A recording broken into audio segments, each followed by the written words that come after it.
inonzi Adlife Mudzimba National Coordinator Total Alliance nova sangano nechekuita nenyaya dzekuwanikwa kwemvura, nyaya yemasuwa nenyaya yehygiene, utsanana, uyewo tinobata-bata nyaya dzekuchinja kwemamiriro ekunze nenyaya dzenharaunda dzeenvironment zvinoita seorganization.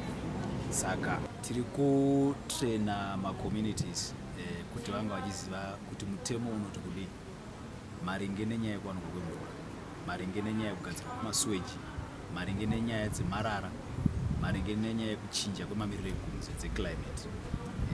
Chinangwa chatiri kuitira izvi ndechekuti vanhu kana vaziva mamiriro azvakaita, nekuti kutarisawo kuona kuti pane zvinhu zvakawanda zvatiri kutarisa kuti hazvisi kuitwa zvakanaka. Vanhu nekuti havazivi, tiri kuona paine kumbunyikidzwa kuri kuita vanhu muguta reHarare pamatambudziko akabata nyaya dzekuutano zvadzidzi. Saka basa rataita nhasi nderekuvatraina, kuvaequipa kuti vange vachikwanisa kuzvimirira panyaya dzekuwanikwa kwacho kwemvura, uye vaadrese nekubata-bata nyaya dzine chekuita nemvura dziri kuvanetsa. Vamwe vari kuti vanovharirwa mvura zvisiri pamutemo, vamwewo vari kuwana mvura isina kuvakwanira, asi bumbiro remutemo renyika raakutaura kuti ikodzero yemunhu kuti awane mvura yakachena nguva dzose. Vamwewo marara haasi kukolektwa, asi pabhiri rekanzuru rinouya rakanyora kuti bhadharai marara. Vamwewo havasi kuwana mvura, asi bhiri ravo remvura riri kuuya rakati bhadharai mvura. Saka chinangwa chetraining yedu ndechekuti vanhu vazive kuti mutemo unoti kudii. Kana vaziva kuti mutemo unoti kudii, kana vakuzoita hurukuro kana kuti vakuenda kukanzuru iri padhuze navo anova DO, vanokwanisa kuziva kuti kana vakunyora tsamba yavo vanonyora yakaita sei. Chikonzero chatiri kuitira izvi ndechekuti isati hatikwanisi kuva panzvimbo dzese every time. Hatingakwanisi kunga tiri Glenview, Budiriro, Mufakosi, Kambuzuma neMabvuku nguva dzose, nekuti staff yedu ishoma. Saka takutsvaka mavolunteers ari paground ndovatiri kuti vange vachiziva nyaya idzodzo. Pamusoro peizvozvo hatisingovatraina chete, tine zvirongowo zvatinazvo seorganization zvekugadzirisa matambudziko evanhu. For example, ndokupai semufananidzo, tine mapipe water scheme atakatsveta munharaunda iyo no yeGlenview. Tine mapipe water scheme atakaisa muno, takabatawo batana neOxfam.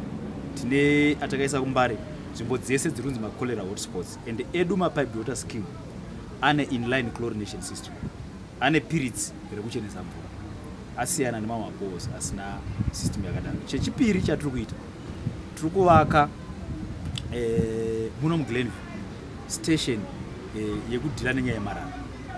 Saka panyama chekuti kanzuru itakure marara kubva kuno Glenview oenda kuPomona, tiri kuvaka senda yekuti anoora achagadzira compost, anorecyclika. Takatenga mushini kubva kuSouth Africa, mushini iwoyo uchange uchirecycla marara. Takapiwa nzvimbo neCity of Harare, tine chibvumirano neCity of Harare kuti zvakadaro zvinge zvichiitika. Why tiri kuita zvinhu zvakadaro? Tiri kuitira kuti nharaunda dzevanhu dzinge dzichiwanikwa mvura dzinge dzakachena. So tine kufara kukuru kuunzira chirongwa chaunzwa neWater Alliance uya kuzodzidzisa sevagari kuti tikwanise kuziva kodzero dzedu in terms of service delivery. Hatiri kuona kuti tifesa machallenges eservice delivery. Tiri kuona zvonzi vanhu vari kushaya mvura, hakuna mvura mudzimba. Vanhu vari kusvika to the extent kuti vanoda kuchera mabohos avo kudzimba, which is against the law yeCouncil, zvekuti havasina option. And same time ipapo mvura yacho iri kuya yakakwira, mabills avo akakwira kuma200-300 zig, and mari yacho kuti vaichinje vakaichinja without any notifying the residents, zvokuti tiri kushaya kuti chii chikonzero. Tikatarisa even whatever service delivery yese kana marara pachawo tiri kuona kuti hasi kutakurwa, but vanhu vari kutarisirwa kuti vabhadhara mabills kukanzuru. So tiri kutsvaka kuti tikwanise kuva neruzivo kuti which position yatingatore kuti tikwanise kusekla these challenges, kuti tione kuti tinokwanisa kuzvigadzisa sei in terms of law, because tiri kushaya ruzivo. Sometimes we lack knowledge yelaw kuti mutemo unoti chii kana tishaya this service delivery yatafanira kuwana isusu tibhadhara. So zvinhu zvese zviri a-challenge to kune maresidents, because maresidents varongogara vasi kuziva kuti vane marights avo, kuti vakwanise kuita sei kuchallenge council kana isingakwanise kuita sei kuprovide service delivery yakakwana.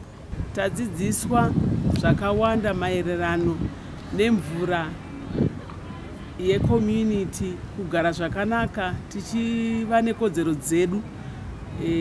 Kana tine zvinotitambudza kwatiri kuenda, tadzidziswawo nezvemutemo kuti tinoenda kupi, tinonanga maofisi api atinofanira kunanga kuti tigadzirise nyaya dzeupenyu hwedu as a community. Uye tadzidziswa zvakawanda zvinosanganisa nekuchengetedzwa kwemarara, tichiitawo maseparation emarara kuti zvinoora pazvo zvega, zvisingaori pazvo zvega. Uye kune zvinotengeseka zvatinoita marecyclables, vanoita recycling vaya, tinoendawo tinoita mari dzedu ikoko, tichiitawo wana mari dzekuitisa vana maschool fees nedzekudya chaidzo nedzechingwa dzemucommunity.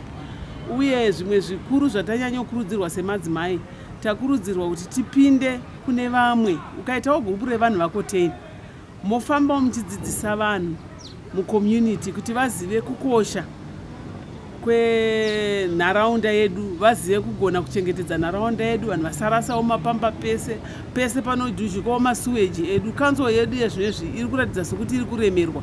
Pamwe pacho patinenge tichienda kunoripota kuti tine suwa iri kurasika, vanogona kutorawo mazuva 2-3 vane chichemo chokuti havana fuel yekuti vauye kuzogadzirisa. Asi isu tinoramba tichingodzokera ikoko tingonochema kuti zvinhu zvedu zvigadzirisirwe. Sekunge iye zvino kune kolera, kana tikange tasangana nedambudziko rakadaro, tinotokasika kuenda kuti zvirwere zvakaita sekolera zvisaramba zvichiparadzika munharaunda yedu. Glenview, Budiriro, tinoona kuti tine makore mazhinji atakaita tine target yekolera iyoyo. Saka ngatirambe tichingokurudzirana sevanhu vagari vemubudiriro nemuglenview, tigadzirise nharaunda yedu, tirege kuramba tichifesana nezvirwere zvinenge vana kolera zvinouraya mhuri dzedu.